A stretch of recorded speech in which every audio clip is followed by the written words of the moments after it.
To all of you once again. चलिए last time पे हम लोगों ने डिफेंस एंड स्ट्रेटजिक स्टडी में फर्स्ट पेपर की चर्चा किया था और फर्स्ट पेपर में हमने इंपॉर्टेंट क्वेश्चन बात कर लिया था।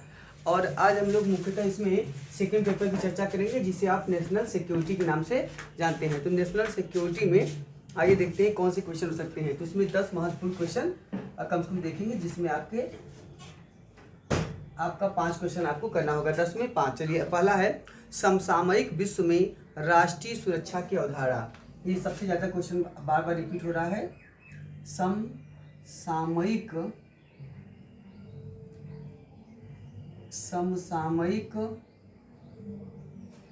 विश्व में राष्ट्रीय सुरक्षा की अवधारणा की व्याख्या कीजिए या विवेचना कीजिए या निबंध लिखिए। सुरक्षा की अवधारणा, concept of national security in contemporary world, अवधारणा की व्याख्या कीजिए। दूसरा जो क्वेश्चन है वह है आपका है राष्ट्रीय शक्ति के विभिन्न मूर्त तत्वों पर प्रकाश डालिए। ये भी क्वेश्चन बार बार पूछा जा रहा है। राष्ट्रीय शक्ति के विभिन्न मूर्त तत्वों पर प्रकाश डालिए।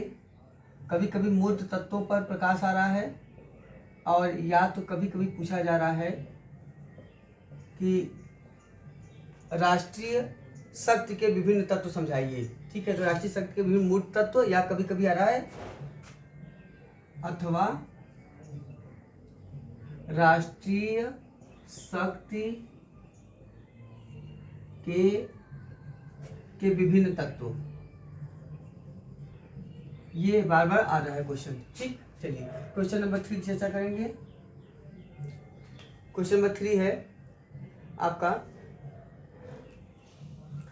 भारतीय स्वतंत्रता के तत्काल पश्चात बाद की सुरक्षा समस्याएं क्या थी और आप रक्षा संबंधी आवश्यकताओं की पूर्ति के लिए उठाए गए कदमों से क्या सहमत हैं। ठीक है, तो एक क्वेश्चन बार पूछा जा रहा है भारतीय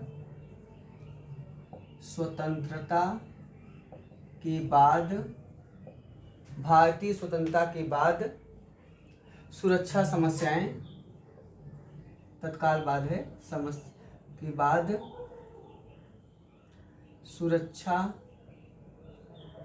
समस्याएं तथा उठाए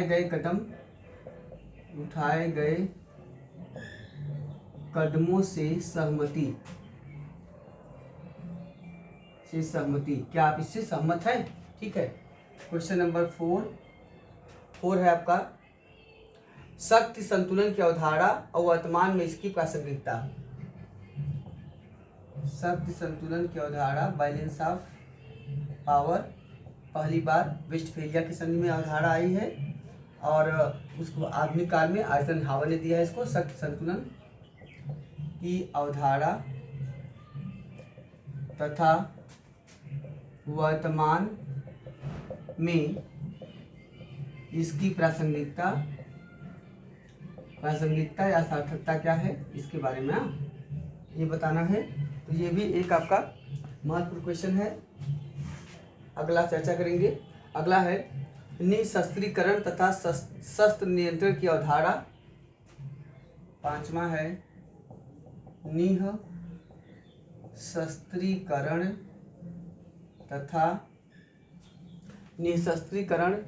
तथा शस्त्र नियंत्रण की अवधारणा। शस्त्र नियंत्रण की अवधारणा स्पष्ट कीजिए और निशस्त्री और शस्त्र नियंत्रण के मध्य अंतर बताइए।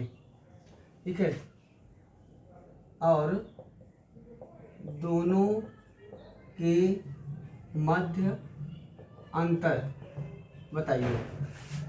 क्वेश्चन नंबर 6 आपका है भारत एवं चीन के मध्य सीमा विवाद और इसके निराकरण के लिए किए गए उपाय। भारत चीन के मध्य सीमा विवाद तथा इसके निराकरण हेतु किए गए प्रयास, निराकरण हेतु किए गए प्रयास उपाय, ये उपायों की व्याख्या कीजिए। क्वेश्चन नंबर 7वां आपका है भारत, अगला है भारत की नाभिकीय नीति की आलोचनात्मक परीक्षण। भारत की नाभिकीय नीति, न्यूक्लियर पॉलिसी, भारत की नाभिकीय नीति की आलोचनात्मक परीक्षण कीजिए। और नेक्स्ट है आपका विश्व की वर्तमान परिस्थिति में सामूहिक सुरक्षा की अवधारणा और अंतर्राष्ट्रीय सुरक्षा के वैकल्पिक प्रतिमान के रूप में इसकी व्याख्या। ये है आपका पहला, वह विश्व की वर्तमान परिस्थिति में, विश्व की वर्तमान परिस्थिति में सामूहिक सुरक्षा की अवधारणा, सामूहिक सुरक्षा की अवधारणा का परीक्षण और अंतर्राष्ट्रीय सुरक्षा के वैकल्पिक प्रतिमान के रूप में इसकी व्याख्या। अवधारणा तथा अंतर्राष्ट्रीय सुरक्षा के वैकल्पिक प्रतिमान के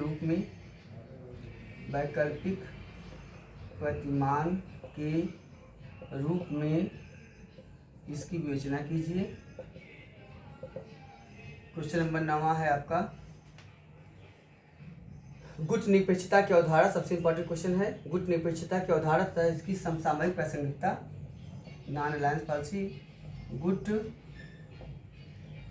निरपेक्षता की अवधारणा तथा इसकी वर्तमान उपादेयता या प्रासंगिकता या सार्थकता, इसका वर्तमान रेलेवेंस क्या है, सबसे इम्पोर्टेंट है। और एक और महत्वपूर्ण है, वह है आपका आतंकवाद की संकल्पना और भारतीय सुरक्षा पर इसका प्रभाव। वर्तमान में आतंकवाद की समस्या पर प्रकाश डालिए। आतंकवाद की समस्या क्या है तथा भारतीय सुरक्षा पर इसके प्रभाव की विवेचना। भारतीय सुरक्षा पर इसके प्रभाव की विवेचना कीजिए। और अगला क्वेश्चन है आपका एक और, वह है भारत की आंतरिक सुरक्षा पर एक लघु निबंध। भारत की आंतरिक सुरक्षा पर एक निबंध लिखिए।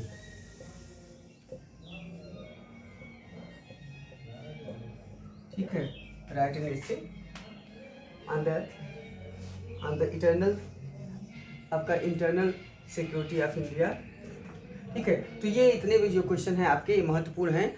अगर आप इन पे थोड़ा फोकस करेंगे तो 100% आपके 5 क्वेश्चन आपको यहाँ से जरूर मिल जाएंगे। ठीक है, तो इसमें अगर इम्पोर्टेंस की दृष्टि से देखें तो पहला क्वेश्चन बहुत ज़्यादा इम्पोर्टेंस है, दूसरा बहुत ज़्यादा इम्पोर्टेंट है आपका निशस्त्रीकरण है आपका, इसके बाद सामूहिक सुरक्षा है, गुट निरपेक्षता है, और उसके बाद आपका आतंकवाद की समस्या। ये जो है आपके महत्वपूर्ण क्वेश्चन है जहाँ से आपको निश्चित तौर से फायदा हो सकता है। तो आप इन पे ज़्यादा फोकस कीजिए। 1-2 क्वेश्चन अगर आपने खुद से पढ़ा है दैट इज आल्सो गुड। ठीक है, तो हम लोग आगे फिर चर्चा करेंगे नेक्स्ट पेपर की। Okay, thank you to all of you.